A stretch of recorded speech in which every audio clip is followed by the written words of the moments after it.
안녕하세요. 오늘은 외국인의 눈에 비친 한국, 이 주제로 좀 깊이 들어가 볼까 합니다. 네, 안녕하세요. 외국의 문헌에서 역사적 존재 양상 검토라는 자료를 봤는데요. 이게 참 재밌어요. 똑같은 한국 문화를 보고 누구는 막 극찬을 하고 또 누구는 엄청 비판하고. 네, 그렇죠. 보는 시각에 따라서요. 왜 이렇게 달랐을까? 이 자료는 입체순환적 공감주의라는 약간 어려운 개념으로 이걸 설명하려고 하더라고요. 당신과 함께 한번 파헤쳐보죠. 네, 반갑습니다.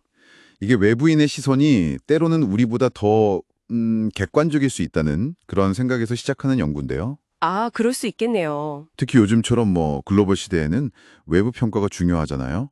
우리 문화의 어떤 점이 좋게 또 어떤 점이 좀 안 좋게 비춰졌는지 이걸 들여다보는 건 상당히 의미가 있다고 봅니다. 맞아요.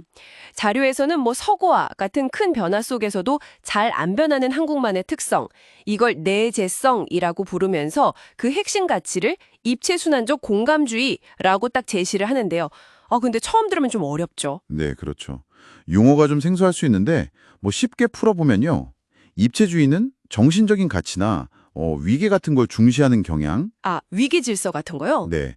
그리고 순환주의는 자연과의 조화나 어떤 흐름을 따르는 방식, 그리고 공감주의는 나보다는 우리를 먼저 생각하는 그런 공동체 의식, 이 정도로 일단 이해해 볼 수 있을 것 같아요. 물론 이건 이 연구의 해석입니다. 네네. 오늘은 이 세 가지 키워드를 가지고 외국 문헌에 나타난 그 상반된 시선들을 한번 따라가 보겠습니다. 좋습니다. 그럼 좀 불편할 수도 있겠지만 먼저 부정적인 평가부터 한번 볼까요? 어떤 비판들이 있었죠? 네, 예를 들면 BBC 방송 같은 경우는 한국의 높은 자살률을 언급하면서 이게 혹시 전통적인 가치, 여기서 말하는 공감주의 같은 게 좀 약해진 결과 아니냐, 이런 질문을 던지기도 있고요. 연결지어 생각했군요. 네. 또 현대 한국 사회를 비판적으로 보시는 박노자 교수님 같은 분은 한국 특유의 그 수직적인 문화, 그러니까 입체주의의 단면이죠. 이게 개인의 자유를 좀 억압한다, 이렇게 지적하기도 했고요. 아, 위계 질서가 개인을 누른다. 이런 비판이군요. 그렇습니다. 그리고 조선족 학자 장혜영 씨는 온돌 문화에 좀 주목했는데요. 온돌이요? 흥미로운데요? 네. 온돌방에 이렇게 다 같이 모여 앉는 모습이 공동체적, 그러니까 공감주의적이기도 하지만 또 어떻게 보면 개인의 독립적인 공간이나 활동성을 좀 저해하는 약간은 퇴행적인 순환주의적 측면도 있다고 봤어요. 그런 시각도 가능하겠네요. 그리고 다니엘 튜더 같은 작가는 현대 한국인들이 과거의 어떤 따뜻한 공감 대신에 차가운 물질주의를 너무 쫓는 경향이 있다, 이렇게 꼬집기도 했습니다.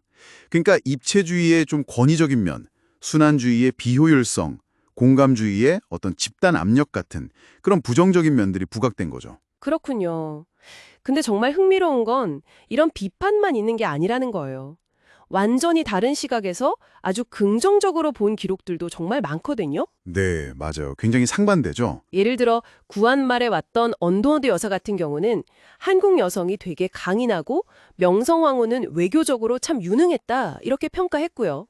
미국인 고문관 센스는 한국인이 겉보기엔 좀 순해 보여도 불의에는 아주 단호하게 맞선다고 기록했어요. 그 고즈넉한 정치, 그리고 의외로 청결함에 놀랐다고 해요. 오, 청결함이요? 네. 이동식 변기를 사용했다, 이런 구체적인 예를 들면서 유럽과 비교하기도 했죠. 이게 어쩌면 자연과 조화를 이루려는 순환주의적 생활 방식의 한 단면으로 본 걸 수도 있겠네요. 그럴 수 있겠네요. 또 농학자인 프랭클린 킹 박사라고 있는데요. 이분은 분뇨까지 다 걸음으로 쓰는 한국의 전통 농법을 보고 와, 이거 대단하다, 이게 오늘날 유기농법의 원료다 라고까지 칭찬을 했어요. 그야말로 순환주의의 지혜를 딱 발견한 거죠. 와, 극찬인데요? 그럼 공감주의, 그러니까 공동체적인 측면은 또 어떻게 평가받았나요? 긍정적으로는요? 오페르트라는 상인이 있었는데 이 사람은 한국인들이 참 정직하고 서로 믿어서 집 문도 잘 안 잠근다고 기록했어요. 우리라는 신뢰가 아주 강하다는 거죠. 네. 그리고 영국의 탐험가 랜도어는 한국인들의 어떤 풍자 감각이나 아니면 외국어 습득 능력이 뛰어나다, 심지어 남녀가 비교적 평등해 보인다, 이런 모습까지 묘사했습니다. 또 맥킨지라는 기자는 당시 한국에 대한 일본의 왜곡된 선전, 이런 걸 반박하면서 한국인의 깊은 정과 의리, 즉 강한 공감주의를 아주 높이 평가했죠. 잠깐만요. 아까는 위계질서 같은 입체주의가 좀 부정적으로 비쳤다고 하셨잖아요. 근데 이 부분에 대한 긍정적인 평가는 없었나요? 아니면 같은 걸 다르게 본 건가요? 아, 네. 아주 좋은 질문입니다. 실제로 입체주의 역시 긍정적으로 보기도 해요.